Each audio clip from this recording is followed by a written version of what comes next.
महिलाओं को अपने पैरों पर खड़ा होना चाहिए, बहुत ज़रूरी है। अगर आपकी लाइफ कोई बदल सकता है तो आप आईने के सामने खड़े होकर सामने वाले इंसान को देखो, क्योंकि बहुत इस बीच में बहुत लोगों के ताने सहे हैं मैंने।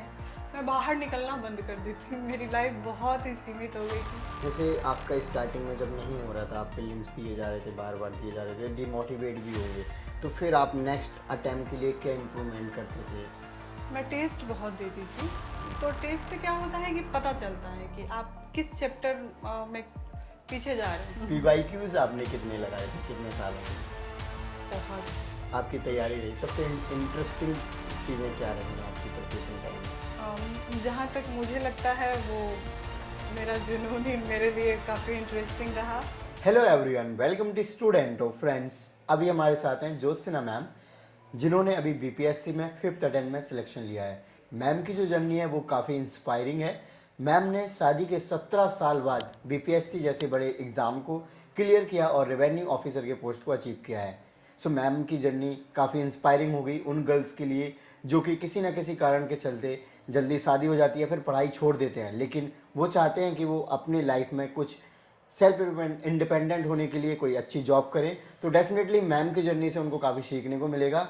साथ ही साथ मैम ने जो ग्रेजुएशन वगैरह भी है वो भी काफ़ी लेट करी थी, और काफ़ी इंपॉर्टेंट होता है कि एक बार आपका जब एकेडमिक्स छूट जाता है और फिर आप एकेडमिक में जाते हैं तो ये काफ़ी चैलेंजिंग जर्नी मानी जाती है। सो मैम से हम आज डिस्कस करते हैं। मैम, सबसे पहले आप अपने बारे में बताइए कि आप कहाँ से बिलोंग करते हैं, आपका क्या नाम?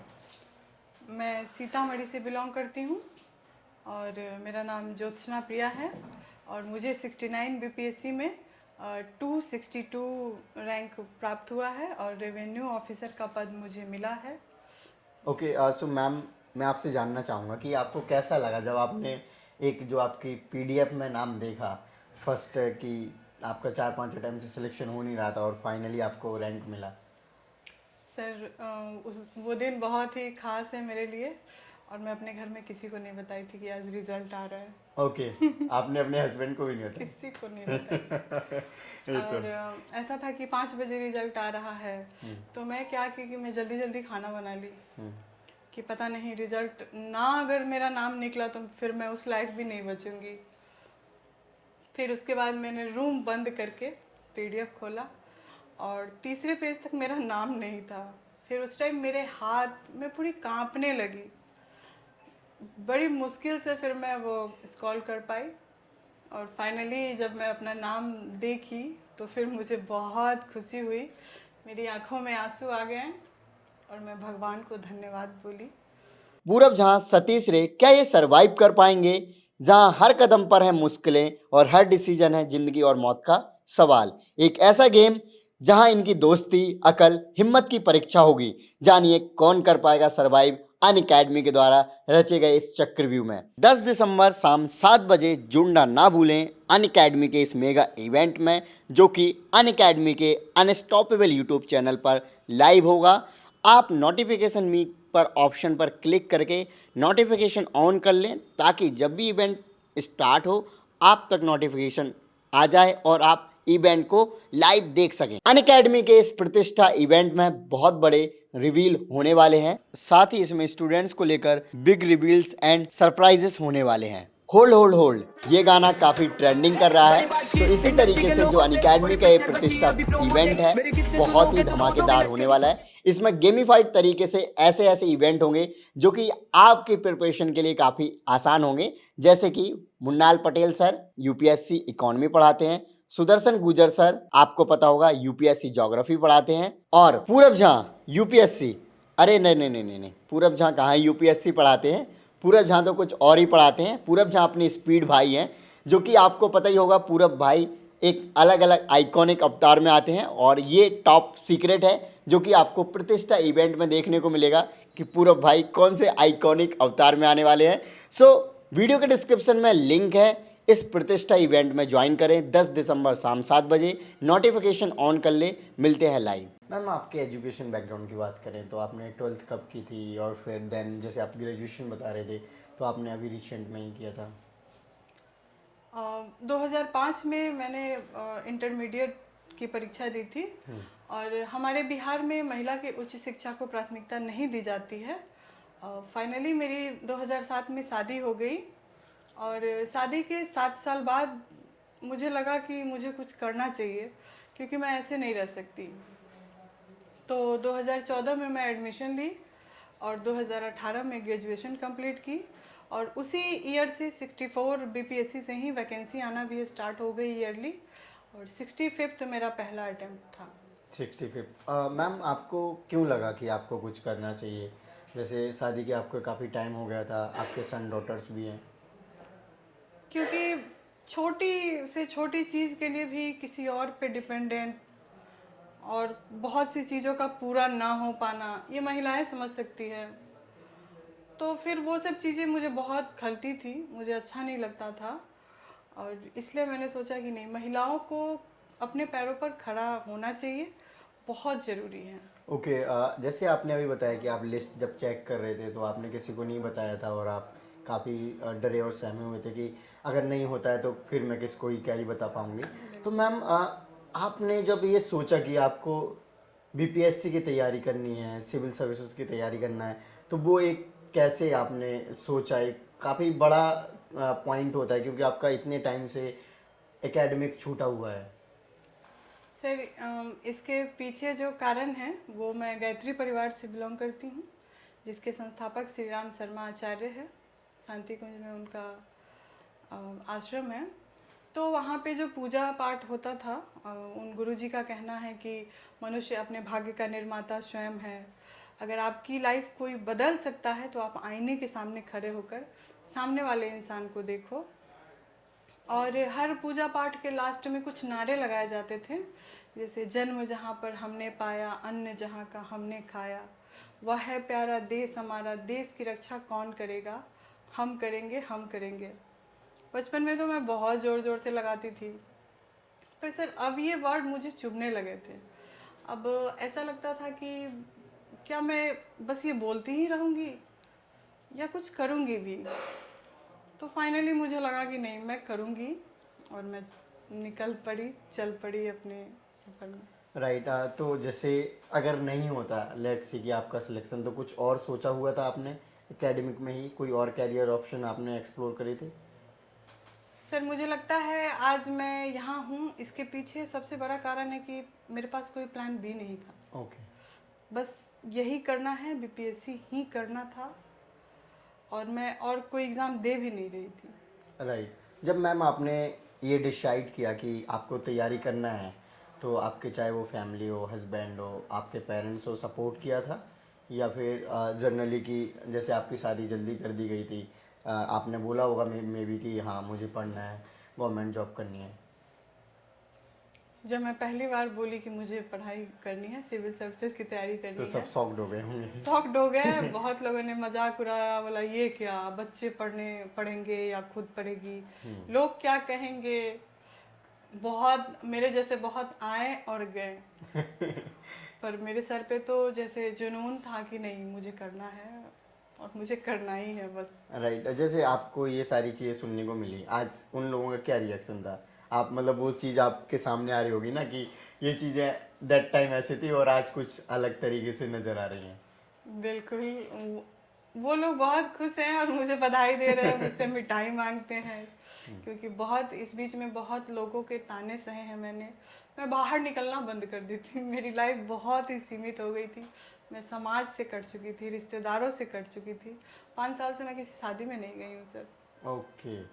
ये काफ़ी बड़े सेक्रीफाइसेस यस होते मैम। हैं एक फैमिली में। अगर आप मेंबर मतलब फैमिली चला रहे हो जी और आप काफ़ी, जैसे आपके सन डॉटर भी हैं, तो मुझे नहीं लगता कि शादी वगैरह अगर आप स्किप करते हो तो वो आपके लिए थोड़ा सही रहती होंगी चीज़ें, बिल्कुल। क्योंकि रिलेटिव्स वगैरह फिर प्रेशर क्रिएट करते हैं। जी। राइट। सो मैम आप जैसे तैयारी स्टार्ट करी तो फिर वो कैसे स्टार्ट किया? कोचिंग ली, सेल्फ स्टडी से किया या घर पे ऑनलाइन रिसोर्सेज से किया? पीटी के लिए जो मैं बुक ली थी पहली बार, वो घटना चक्र और दृष्टि के कुछ बुक्स मैंने लिए थे।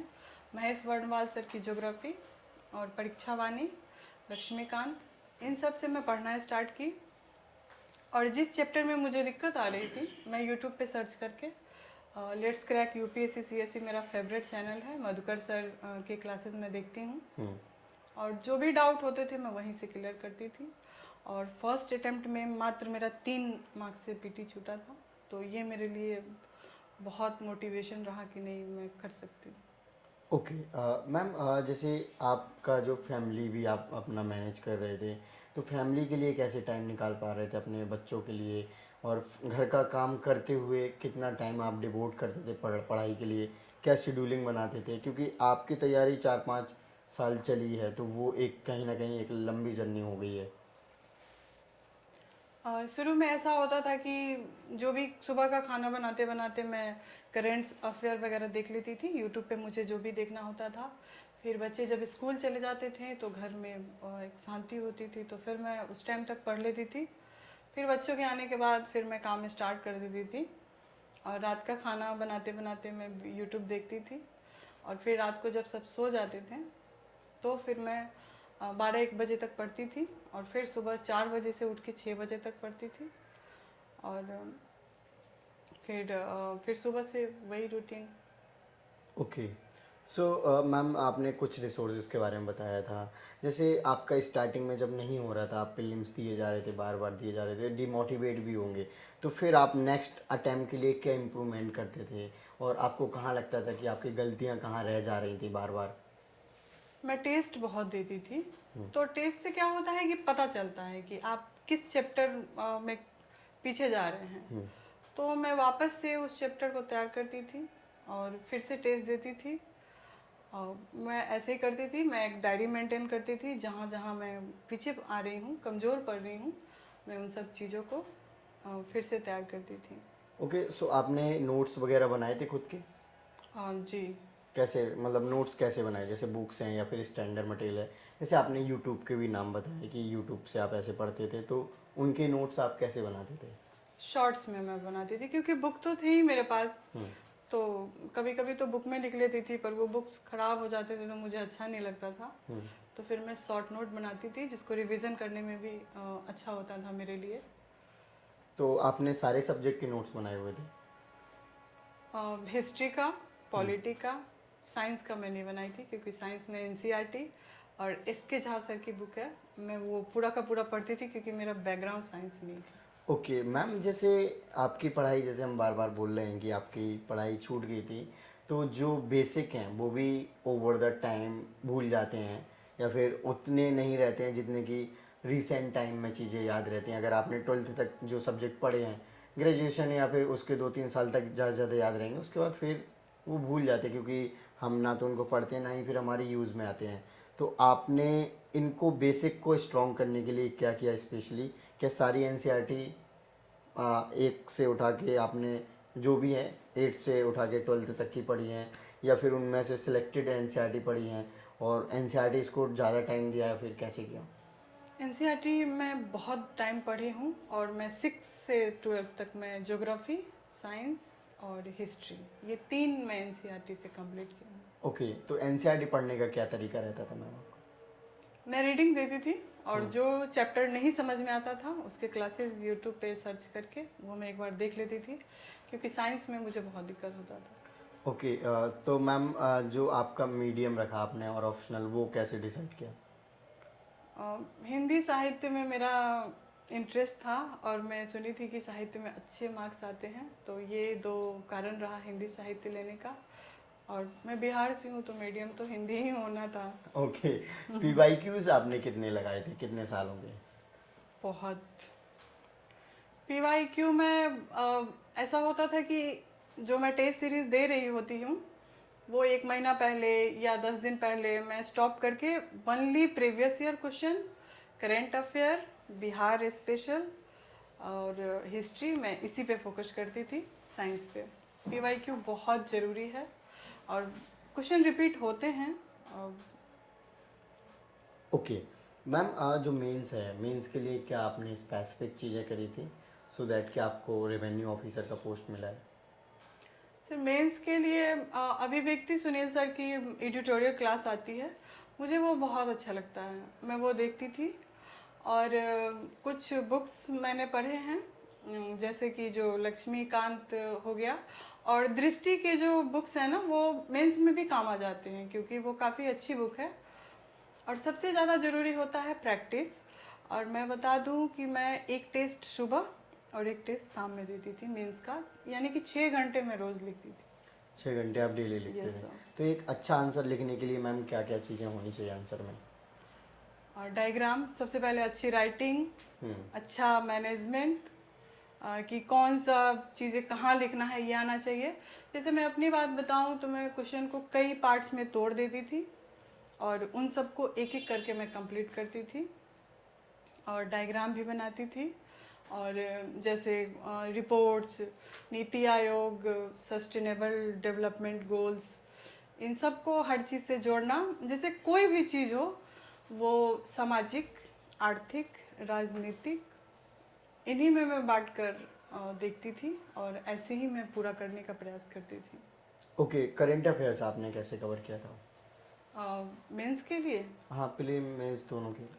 मेंस के लिए एक तो विजन आईएएस है और जो सुनील सर की क्लास है वो। ओके मैम, करंट अफेयर्स का आप नोट्स कैसे बनाते थे? मैं रोज़ करंट अफेयर देखती थी और मैं रोज़ नोट्स बनाती थी। मधुकर सर के जो करंट अफेयर हैं वो वीक में एक दिन आता है, वो मैं देखती हूँ। वो काफ़ी अच्छे करंट अफेयर होते हैं। और मैं डेली भी एक चैनल देखती थी, जैसे सरकारी न्यूज़ एक चैनल है करंट अफेयर का, वो मैं देखती थी और मैं नोट्स बनाती थी और फिर मैं उसका रिवीजन करती थी।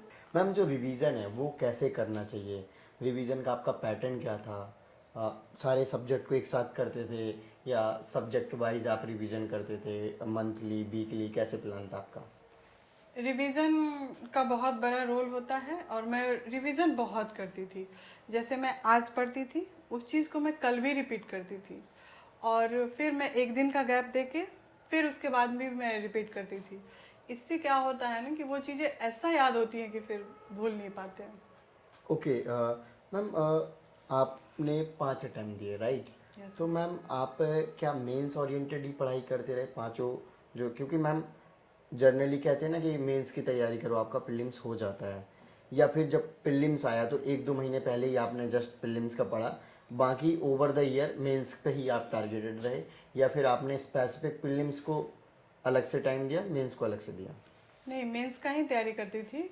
और ऐसा इसलिए बोला जाता है कि आप अगर मेंस की तैयारी करते हैं तो आप बहुत क्वेश्चन को गेस कर सकते हैं, वो क्षमता आपके अंदर आ जाती है कि आप एग्ज़ाम हॉल में बैठकर गेस कर सकते हैं। इसलिए कहा जाता है कि मेंस की तैयारी पहले होना चाहिए और प्रीलिम्स की तो करनी ही चाहिए। और जब प्रीलिम्स पास में आता था तो फिर मैं पूरी तरीके से प्रीलिम्स पे लग जाती थी। ओके मैम, मैम क्या क्या चैलेंजेस आपको फेस करने पड़े ड्यूरिंग द प्रिपरेशन? बहुत सारे चैलेंजेस फेस करने पड़े। जब मेरा प्रीलिम्स नहीं होता था तो बहुत तकलीफ़ होता था, पर मेरे जो मार्क्स आते थे वो 2-3 नंबर से मेरा प्रीलिम्स छूटा था। तो फिर मुझे एक हिम्मत मिलती थी और मुझे लगता था कि मुझे अपनी कमियों को ढूंढना चाहिए, कि कहाँ मुझसे गलती हुई है और मैं वापस उन गलतियों को देखती थी। मैं एक डायरी मेंटेन करती थी और फिर मैं दोगुने उत्साह के साथ लगती थी तैयारी में। Right, great ma'am. मैम जैसे कि आपके सन डॉटर्स अभी पढ़ रहे होंगे, मैम एक जनरली जो स्टूडेंट्स के बीच में जब जैसे मैं रहता हूँ तो वो ऐसी बातें चलती हैं कि एक एज तक ही पढ़ाई कर पाते हैं, उसके बाद नहीं पढ़ाई हो पाती है। बट मैम आप एक एग्ज़ाम्पल हो कि एक एवरेज एज निकलने के बाद भी आप पढ़े और एक प्रेस्टिजियस एग्ज़ाम को आपने क्वालिफाई किया। तो क्या एक फिजिकली या फिर जो हमारे बॉडीज़ में चेंजेस हो जाते हैं ओवर द ईयर, क्या ये इम्पेक्ट करते हैं? बट अगर हम वैसे देखें तो आपने एग्ज़ाम क्लियर कर लिया। नॉर्मल स्टूडेंट्स भी जो 18-20 साल से तैयारी करते हैं, 24-25 तक 4-5 अटैम्प्ट देते हैं, तब सिलेक्शन ले पाते हैं। तो अगर हम उनका और आपका कंपैरिजन करें तो इट मे बी सेम। और आपका तो एकेडमिक भी ब्रेक हो गया था।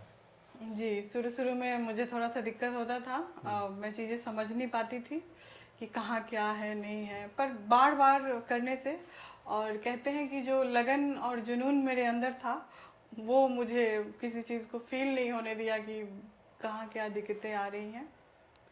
तो मैं लगी रही अपने जुनून और लगन की वजह से। राइट, कहीं ना कहीं सेल्फ मोटिवेशन आपके अंदर जी था। सर।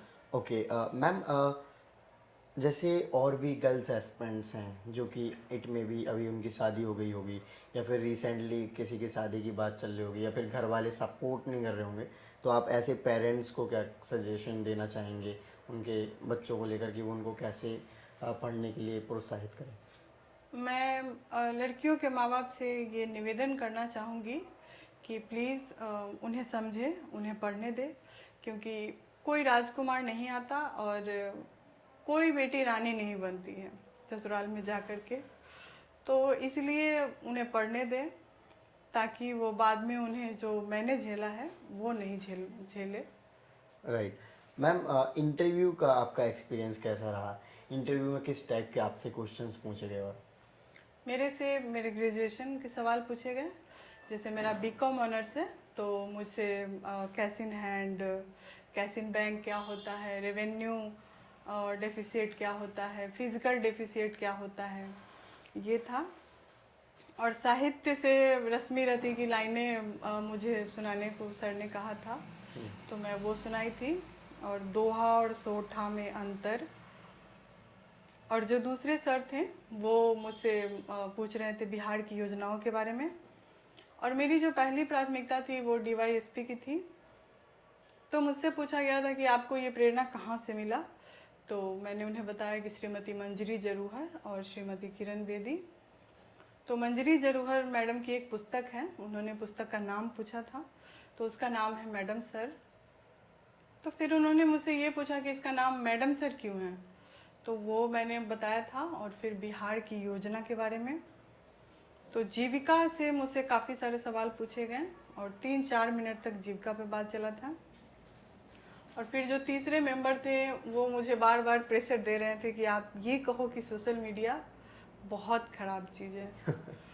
तो 3-4 मिनट तक वो काफ़ी प्रेशर देते रहे, पर मैं सोशल मीडिया की वजह से ही वहाँ तक पहुँची थी। तो ये चीज़ें मैं उनको बताई और मैं इस चीज़ को इनकार कर गई कि ये गलत चीज़ नहीं है, ये हमारे ऊपर है कि हम कैसे यूज़ करते हैं। ओके, तो ओवर द ईयर आपकी तैयारी रही, सबसे इंटरेस्टिंग चीज़ें क्या रही आपकी प्रिपरेशन टाइम में? जहाँ तक मुझे लगता है वो मेरा जुनून ही मेरे लिए काफ़ी इंटरेस्टिंग रहा और मुझे 5 सालों तक हिम्मत देती रही और मैं तैयारी में लगती रही और फाइनली मैं। ओके मैम, एक और छोटा सा क्वेश्चन है। जैसे मैम आप ग्रेजुएशन जा रहे थे, कॉलेज में जा रहे थे, एक जो एज ग्रुप है जो आपसे काफ़ी कम एज का है, उनके बीच में आपको कभी ऐसे अनकम्फर्ट फील नहीं हुआ? और इस तरीके की चीज़ों को आपने कैसे डील किया? क्योंकि इट में भी जो लोग अभी क्या पता आपका वीडियो देख के कुछ मोटिवेट होके कुछ सोचें कि वो भी ऐसा कर सकते हैं, बट वो डरेंगे कि कल को जाएंगे, वो सारी चीज़ें वो कैसे डील करेंगे? हाँ, ये हुआ था मेरे साथ। पर जब वो हंसते थे तो मैं ये सोचती थी कि मेरा लक्ष्य क्या है, मुझे क्या करना है, ये उनको नहीं पता है, इसलिए इन सब चीज़ों से मैं दुखी नहीं होती थी। ओके, सो मुझे ये समझ आया एट द एंड, मैम ने साहित्यिक जो बुक्स पढ़े हैं उनसे मैम को काफ़ी अच्छी ऑब्जर्वेशन मिली है कि हमें अपने आप को कंट्रोल करना है, दूसरों को कंट्रोल नहीं कर सकते बिल्कुल हैं। सर। सो डेफिनेटली काफ़ी इंटरेस्टिंग जर्नी है मैम की, आपने इन्जॉय किया होगा वीडियो और काफ़ी मोटिवेशन मिला होगा और साथ में कुछ सीखने को भी मिला होगा कि किस तरीके से सफलता को अचीव किया जा सकता है। So thank you so much ma'am and thank you. Wish you all the best for your future. Okay, I hope video अच्छी लगी हो तो वीडियो को लाइक करें। थैंक यू, जय हिंद।